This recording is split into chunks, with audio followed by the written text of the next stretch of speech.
Hey, everybody, and welcome to another episode of Learning from Smart People. I have a feeling that you are going to learn some good stuff today. My smart person is Michael Davis, and he helps you overcome fear, anxiety, or negative experiences to become a confident, influential, and persuasive speaker. Michael, welcome to the podcast. Thank you, Rob. I got to tell you, being a speaking consultant and trainer and having been on other podcasts, you have such a terrific, soothing voice. Well, Love for you to read some audiobooks for me so I can just go to sleep at night. Not that you're boring, I just you that, relax me. There you go. Well, thank you very much. That's a huge compliment coming from someone that does this for a living and it's got some expertise in that area. I am hoping that, as you said, my voice is not so soothing that I just put everyone to sleep. So, hey, Not at all, all right. no. So, yeah, the greatest advertisement for the Learning from Smart People podcast ever. Like, hey, if you're having trouble sleeping, this is the one that will fix all of your insomnia issues. So, cool. So let's start with kind of your backstory, because you didn't start out in the speaking industry. You started out doing financial planning, if I'm not mistaken. So can you talk about how you got to be a financial planner and then the transition from there to working with people on their speaking? Yeah, I fell into financial planning. I was in my mid 20s and I didn't know what I wanted to do. A friend of my dad's was selling insurance. I started off setting appointments for a guy in the insurance industry long before we had cell phones that would, block anybody coming through the sales calls you didn't want. And that's how I got started. Okay. And about 10 years into my career, I was asked to give workshops and presentations, and I did an absolutely lousy job at it so badly that my boss literally said to me, "This is a problem, fix this or else." Wow. And Yep. it was a real touchy feely guy. And that scared me to death. So I went and I had to figure this out. How do I become a more effective speaker? And it turns out I had some childhood experiences in front of audiences that uncovered, and I had to deal with all that. But eventually I discovered I had a knack for speaking. I just didn't know how. Like most people, I thought it was a skill you were born with. Right. It's so funny to hear you say that because I'll tell you, you know, I am a speaker. It's what I do for a living. Yeah. But I started off speaking in church. So I was like 16, 17 years old. And I remember my best friend and I had an opportunity to speak in church for the very first time in front of our home audience. And, it's all people that have known us our whole lives. And after we got done, both of us, we were about as down and depressed as you could be because we were both of the opinion like we had an opportunity and we blew it. We were terrible. And Yeah. and I think, and maybe you can help me with this, but I think a lot of people have that experience where like I'm passionate about something. I've got something I want to share. There's something I want to communicate, but when you get the opportunity to share it, it doesn't go well. Is that kind of a universal, or is that what's your thoughts there? Yeah, it's a terrific question. And I find it's one of two reasons that people have a hard time effectively speaking. One is they've had a bad experience like I did, and you have to learn how to overcome that. That creates a lot of fear and anxiety. The other problem is they have so much passion for their topic that they go on and on and on, and they do what I call the lunch buffet effect. Right? Mm, Back in the old days before COVID, we would go to these buffets and we would get our plate of food and sit down and start to eat. And we'd say, this is really good. And $10 is a lot of money to pay for a plate of food. I think I'll go get more. right. So about 3 plates later, we sit back and we're stuffed. That's how it worked at buffets. That's why I call this the lunch buffet effect, because these speakers are so excited about their topic. They just throw everything at us. We might be entertained, we might have a little bit more information, but we don't know what to do because there's so much. That's really interesting. So what I'm hearing you say is that there needs to be kind of a plan for what do you want your audience to take away from this? Whether it is it like information? Is it sales? It all depends, obviously, on who you are and who you're speaking to, right? Is right? Agreed. Stephen Covey said it in the Seven Habits of Highly Effective People, begin with the end in mind. In my own speeches and stories, and any of my clients I work with, I always start with the question: what do you want your audience to think, feel, or do differently when you're done? It can't be three actions, by the way. It has to be one. Okay.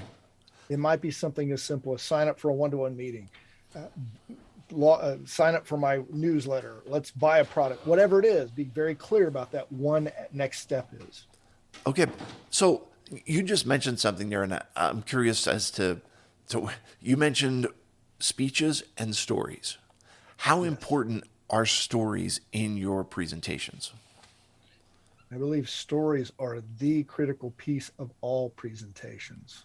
Whether it's at a networking event, you have 30 seconds to let people know what you do. If it's part of a keynote address or a sales presentation, they are the core because, and this is, it's almost, it has become cliche at this point, Rob.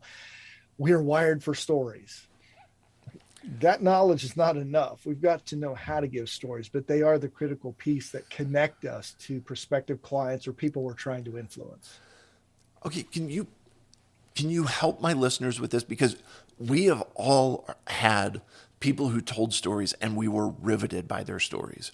And you have also heard people tell a story and you're like, I think I could have told that story in 10 seconds and it took them 10 minutes. Or they just ramble on and on. And so can you help people, like, are there guidelines for storytelling, or, what are the, how do you develop that skill set?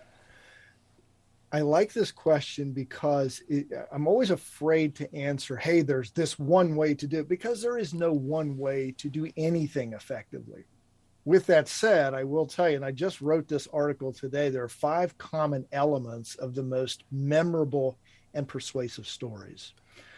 A relatable character who gets pushed out of his or her ordinary life, what I call an inciting incident. Okay. Okay. Because of that, the character creates a new goal. Okay. In pursuit of that, that's the second step. First is the character, second is the goal. The third step is, because of this new goal and being out of their ordinary life or their comfort zone, they encounter conflict and challenge and obstacles along the way to accomplishing that goal. So challenges and conflict are the number 3 part. In that part of the journey, there is a guide who comes along and says, here's some wisdom. Here's a new way to think of things, grasshopper.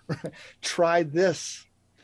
And one of the challenges I see with a lot of stories, Rob, is that people say, okay, I got the new wisdom, and the next day everything was great.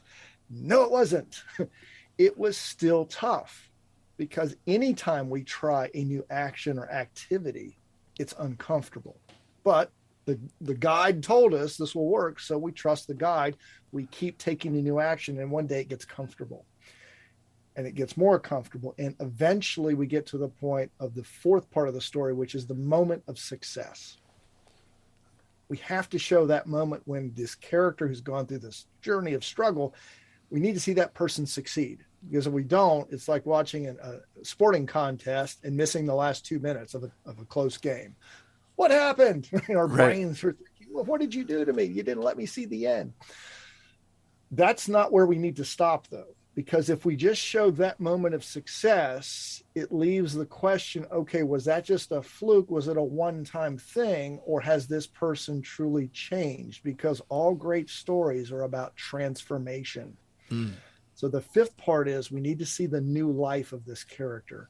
Has this person, because of this journey and eventual success, has she changed? Is she living a new and better life? And now she can provide wisdom to people who are in her circle of influence. So those are the 5 steps that all memorable stories have. It's really amazing. I think a lot of times we tell stories that in which we are the hero of the story. Like, this is what I did and this is what I said and the story's all about me. And what you're saying is that the story is about an individual who's struggling, who has an issue, who it has a goal that they're trying to reach. Then someone else comes along, and the hero of the story is the someone else, is the guide, is the person that gives them the tool for that. And that's, to me, in my experience, that's contrary to a lot of the stories that I hear. Uh, how do you help people to get out of their own way, to say this story's not about you, it's actually about how you can relate to your audience? Well, I'm going to answer your question, but I'm going to partially agree with what you just said because there are several types of stories. There's a lot of confusion, and I've heard storytelling experts disagree about this, the term hero and the term guide. The term hero is the label we put on the person who goes through this journey. The guide is the person who provides the wisdom. Well, in business, we should be the guide who provides the wisdom to the customer or the client whose journey or whose story we're telling. However, in my origin story, where I told you that I was a financial advisor and I was giving these workshops and they were terrible and I had to deal with some old childhood experience, I was the hero in that story Right. because it was a journey of struggle. I ran through that story fairly quickly. I had some guides along the way who told me, first of all, uh, you have the skill to do this. I met those people in Toastmasters and the National Speakers Association. Okay. I was the hero in that. So it may sound like I'm nitpicking. It depends on the type of story you're telling. If you tell what I refer to as the origin story, it should be about you Right. because that relates you to the people who are listening to you. However, if you're in a business setting and you're trying to attract new clients, you're far better off being the guide because you have the solution to the problem that prospective client has. Okay. So let me clarify what I said, because I understand it. It's the hero's journey and all of those things. Sure. But what I mean is, who is the good guy? Who's the star of the whole thing? Okay. And so for me, I have a spinal cord injury when I was 21, and had to learn, reevaluate life, reevaluate how I connected with people. And I had my guide was my occupational therapist, who said, what do you want to do? And I'm like, I don't know what I'm capable of. You help me set the goals and I'll reach those. She said, you tell me what you want to do and we'll work to do that. And so you may not do it like you used to. You may not do it like everybody else, but with enough creativity and persistence, you'll be able to accomplish that. And so that has really gotten me to where I am today. But and when so from a technical perspective, I'm the hero on the journey. She's the Yes. guide. But to me, the star, the person that gets the credit in that, and that's her. It's Yeah. all right. And I guess that's where I was using the term hero. Who is really the good guy in the story? Who's the person that says this is the person that finds the solution? And I guess my point in that is, not that I was a bad guy in the story, but I was I was the vehicle on which the good guy, you know, rode and kind of changed the journey. And that's, I guess that's what I was trying to say. Do you follow what Yeah. I'm saying? No, I absolutely. And I agree with you 100%. You're both the good guy in that story. And because you're a professional speaker, I know that your story is impacting the audience. Here's what's great about your guide in your story, your physical therapist. So you Yeah. said female? Yep. She. Okay. Yep. She is impacting audiences through you, people she'll never meet. Yes. Here's the problem that I see in most stories that don't stick is the speaker tries to be the hero and the guide. You can be either one equally effective. If you try to be both, people walk away thinking, well, that was really good, but you're special. Yeah. None of us woke up one day with all the answers. Right. That's so interesting, because you're right. How many times have you heard a story and then, so I woke up one day and I resolved to do this, and now I'm a multi-bazillionaire because of my own Yes. self-awareness and my own resolve. And you're like, that I can never do that because I'm not like them. That's the biggest problem. And I see this, my partner, she's in real estate, and I've gone to some of those real estate conferences with her. And that industry is filled with people who you would think were touched by the hand of God at birth. I mean, they they might mention a problem or two they had, but it was so fleeting. Their life was so good. And it's like, that's, I can't relate to that. And neither can people in the audience. Yeah. And I think part of that, and this kind of goes to social media in some ways, right? When people post on social media, they rarely share bad news on Mm-hmm. social media. It's like, look at me and look at what I've done and look at my accomplishments. And that they leave out the struggle part of it. Or if they share the struggle with you, then there's a lot of times they're sharing how they themselves are both hero and guide. Um, Yes. do, do you do you see a difference in the world when you're dealing with those in-person experiences and when you're dealing with the online experiences, whether it's social media or Zoom or anywhere like that? What's the what are your experiences with that? Well, the biggest challenge, and I will step back for a moment with your question, Rob, and say I was very fortunate back in 2017. My mentor asked me to host a weekly inter, Zoom? virtual call. Okay. Brain fart for a moment. Virtual call, which we're doing right now. Right. He asked me to host this, and I was reluctant because I had no experience, and I was afraid I was going to hurt his brand by being a poor host. And in the beginning, I was lousy. I mean, it was terrible. I had no idea what this Zoom was, but he kept putting me out there. Like any good mentor, he saw in me what I couldn't see. And I kept doing it over and over. And by the time the pandemic and lockdown hit, I had over 300 experiences online. And I set all that up because what I'm seeing is that people are treating the camera the same way they do a live audience.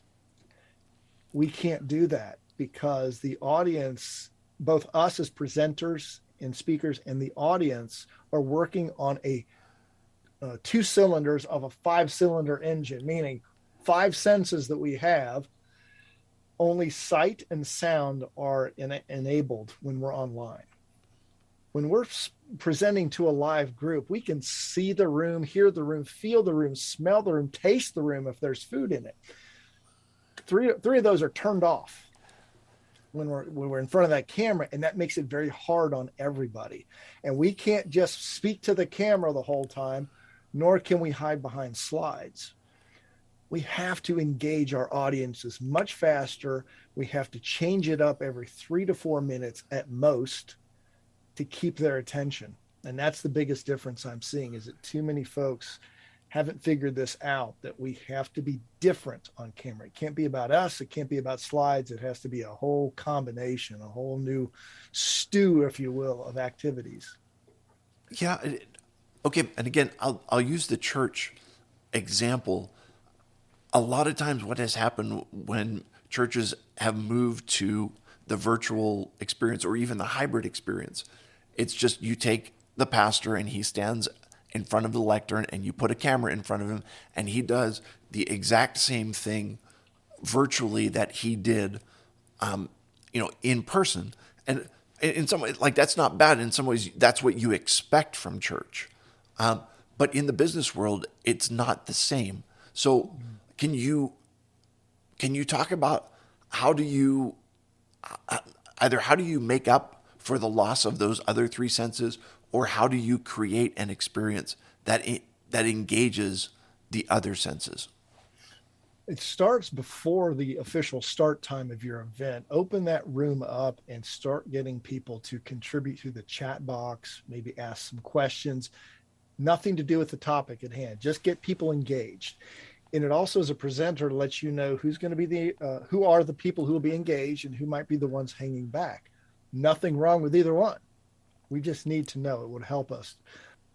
All right. So get them engaged right away. Have some music in the background before you start. Once you begin, get them going with questions as soon as possible. Don't ask the heavy, serious, or in depth questions up front. Just use that chat box to get them involved. There's a term that I haven't heard anybody else use. I started using this year called chatbox extroverts. There are some people who just have a need to be in that chat box. Let them do it. You don't want to alienate them. But you can't just depend on that little box over there. Sometimes there are a lot of people who don't want to go there. They still want their voice to be heard. Polls are very good Okay. in the middle of your presentation, or the breakout room, depending on the size of your audience. I love the breakout room because that's where the best ideas come from. Yeah. So what you're doing is, at least from my experience and what I'm seeing you say, is that it goes from being a one-way stream in which information is just going out to it goes to a didactic conversation. It goes two ways where now people are being engaged in chat, and in the breakout rooms, people are able to share with each other, and it's not just being receivers of information, but it's also being responders. Is that an accurate summation? It absolutely is. They have to walk away feeling they were part of an experience, because if all we're going to do is talk at them in the virtual world, we're better served, and so are they, by putting all the information on a PDF, sending it out in an email, and saving them time. Yeah. But okay, but you've had the same experience. When we were doing in-person presentations, there was somebody that would come and they would have a PowerPoint, and the PowerPoint was incredibly detailed and it was loaded with information, and all they did was read the slides, okay? Mm-hmm. And you felt like, okay, you know what? If you had just sent me the PowerPoint, I could have read it myself and I could have saved all of the energy to actually get here to hear what you had to say. So I, there is there is the need to not just do what's necessary to get it done, but to figure out how can I effectively use the tools that I have to make this something that will be memorable, and to make this something that uh, you were talking about. What is it that you want your audience to do? What is the one thing that I want to see come out of this? And how do I use the tools at hand to get my audience to do the one thing that I want? Exactly. And you really good points, Robin. It makes me think, this is a point that I make to all my clients when we first start working together, is like, you do audiences don't want information from you. If they want information, they've got it right here in the palm of their hand in this phone, far more information than you'll be ever to give them. What they need from you is your experience, your perspective on that topic. How do you give that to them? Through stories. Yeah. Okay. I, you are you're spot on, and you're preaching to the choir. You're speaking my language. So I love that. I want to go back to something though that you said earlier. You were saying about your partner being in real estate, and Yes. with your partner being in real estate, when you listen to realtors talk, you would think that they've been touched with the hand of God from birth. I think is what you said. When it comes to speaking, there are a lot of people that feel the same way. There's some people, and they're just born naturally with the ability to speak and to communicate effectively. Uh, it, where do you fall in that understanding? Are speakers born, or is it something that's innate in some people, and other people just don't have the skill set, or is it something that can be taught? Well, this goes to a question I ask a lot of people now, is who do you think make more effective speakers, extroverts or introverts? And I don't really like labeling people. I don't think either one of, very few people are one extreme or the other, but there's a reason for the question. And I almost always hear extroverts. I said, really? Tell me about that. Well, they love to talk. And I said, that's their problem. Right? Just because somebody's good at talking or speaking does not make that individual an effective communicator. Mm-hmm. So, to answer your question, it is absolutely a skill that is learnable. My mindset when I was struggling as an advisor, giving those workshops and getting horrible reviews, was that, oh, well, I wasn't born that way. I'm no good. No, the best speakers in the world, many of them, are introverts who are afraid to, or were afraid at one point, to stand in front of a group and speak. One of my mentors is a world champion speaker, one of the best out there. When he was 6 years old, he had a horrible lisp.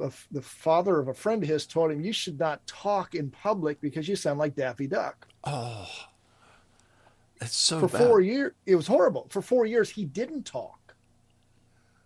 He Yeah, ended up as a world champion of public speaking. He learned. sure. What? Okay. So I'm old enough that there used to be advertisements for a company called E.F. Hutton, Yeah. right? And when E.F. Hutton talks, everybody listens. Yep. And the to me, the reason for that is they're not talking all the time, and they have something to say whenever they talk. And that's I think it goes when people want to speak, they're kind of the opinion like, "Hey, I love to speak. Just put a microphone in front of me and away I go." The issue with that is that there needs to be content behind it, and maybe this is my last question for you, but Yeah, sure. maybe sometimes introverts are the ones who are thoughtful about what they have to say, and as a result of that, because they're not just bubbling at the mouth, which they are. What they have to say carries a lot more weight with it. What's your reaction there? Yes. And if you're listening to this, I am not knocking extroverts. I am one when I need to be, and I'm an introvert when I want to be. I'm both. However, just talking to the problem I have, and when somebody says to me they want to hire me and say, "Oh, I just love to talk," I know I've got my work cut out for me. Yeah. So Because I think it is important to be thoughtful and think it out. And how do I want to structure this and know what I want people to think, feel, or do when I'm differently? What's the 1 or 2 points I want to get across and not 10? sure. Yeah. And So let me just say it this way. I'm thinking introvert or extroverts. It's the encouragement to say you need to be thoughtful before you verbalize. yes, And the introverts, it's more you need to verbalize the thoughts that are going on in your mind, right? That's probably a way oversimplification, but no, but what's your I thought believe there? in simplicity. Yeah. And it's telling the introvert, you really do have something important to say. This is my partner. She's helped me with this too. She's an introvert and she has felt a long time in her life that people don't want to hear what she has to say. And I've had to convince her, yes, they do. They just need to shut up long enough to listen to you. Absolutely. It makes a lot of sense. Hey, listen, Michael, thank you. I really appreciate you being here. If people want to learn more about you, what's the easiest way to connect with you, or how does that work? Yeah, I have a virtual business card, I call it, and I guess we'll put this in the show notes too. But it's Absolutely. infone, INPHONE / speaking CPR. Okay. I'm sorry, infone.co Okay. slash speaking CPR, and I'll send that to you. Go to that, and you can download. I've got a resource called 52 Storytelling Tips. It gives you a weekly 5-minute audio lesson on storytelling. I've got free reports. If you have any questions of me, you can click on a button and set up a phone call with me. Happy to do that with you. Yeah, absolutely. I will definitely include that in the show notes. I would encourage people to uh, learn from you, and whether it's the engagement of just getting some tips or the engagement of actually literally working with you and Sure. becoming a client, all highly encouraged. I appreciate you being with me today. It is Oh, thank time you, Rob. for 3 questions to establish your humanity. Are you ready for Okay. these, my friend? I think I am. Okay, what is your favorite book to read? Because of the work I do in storytelling, I continually go back to a book called Storytelling Made Easy by a gentleman named Michael Haig. Michael is he was a Hollywood scriptwriting consultant for years. He was on hired by people like Will Smith. So I mean, he's had a lot of impact out there, and he's been a mentor to me. And I just love the insights I go through. So I'm obsessed with my topic, and I love that book. Hey, not a problem at all. I love it. So, in your car, what are the two most popular radio stations when you're in the car traveling? And I mean, these days, I don't know if anyone still, some people still listen to regular old AM, FM radio, although I don't know if anyone listens to AM radio. Easy question. What are the two most popular music channels that you will have in your car? Well, I do go off my phone and I listen to a lot of Audible books. Okay. And YouTube music. I grew up, my parents surrounded me with music growing up, and I will listen to it. And I don't have any one particular band. I'm classic rock, any type of rock. There are very few types of music I won't listen to. Opera, I'm not a big fan of that. Okay, no problem. So, just as a, if you're listening to classic rock, is there a particular song that will make you sing along every time it comes on? Yeah, the first one that jumps to mind is Bohemian Rhapsody. I, and how can you not sing along with Queen, right? That song is a thing of beauty, and Yes. and watching the recent Freddie Mercury bio that came out, the fact that they didn't want, the producers didn't want to do that, but anyway, it was a thing of It beauty. was awesome. And you know, it's funny. I was listening. I'm a Cincinnati. I mean, live in Cincinnati. Cincinnati Bengals fan. At the stadium yesterday, they were singing Bohemian Rhapsody Yep. in between quarters. It's funny. I'm from Pittsburgh, and so our game yesterday was on late, so we watched the Bengals game and Yeah, saw that very thing. you saw that. They showed on TV. Here they are singing Bohemian Rhapsody. That's funny. All right, last thing for you. Uh, we're starting the new year, and what is the one food that, if you were going to make a New Year's resolution that says, this is my guilty pleasure and it's probably not good for me and I need to give it up, what would be the one food on your New Year's resolution to say, this is probably not the healthiest, but it's something I really enjoy? Just one. Well, there are several, but the one that's really not that healthy, and if you're from Cincinnati, you can appreciate this. It's called Skyline Chili. Oh, yeah. Cincinnati chili is unique to our city, Yeah. and I really should give it up, but I ain't gonna. Okay, so I know a little bit. How many ways do you do your chili? Like, because you can do it two ways up to five, or I don't know how many more ways Yeah, you can yeah. do it. If you're listening to this, you're not familiar with Cincinnati chili. It's actually started by Greek families who came over, and there's this special recipe, and it's got chocolate in it and cinnamon, and you don't taste the chocolate. It's just a critical ingredient. But you can do it two ways, which is just the chili on spaghetti. Three way is you got cheese, and that we call that crack cheese here in town because there's something about it's addictive. Four way is either beans and onions, and then five way is the whole thing: the chili, spaghetti, cheese, beans, and onions. And I know it shortens my life every time I have one, and I don't care. Right. Okay. And listen, for anyone who's not from Cincinnati or who has not been there, don't knock it until you try it. Hey, Michael Davis, thank you so much for being with me today. You are Thank you, indeed Rob. a smart person. For all my listeners, I would encourage you, go ahead, check out Michael's website, check out his giveaways, and I would encourage you to work with him. In the meantime, I will remind you that when you stop learning, you stop living. Have a great day, everybody.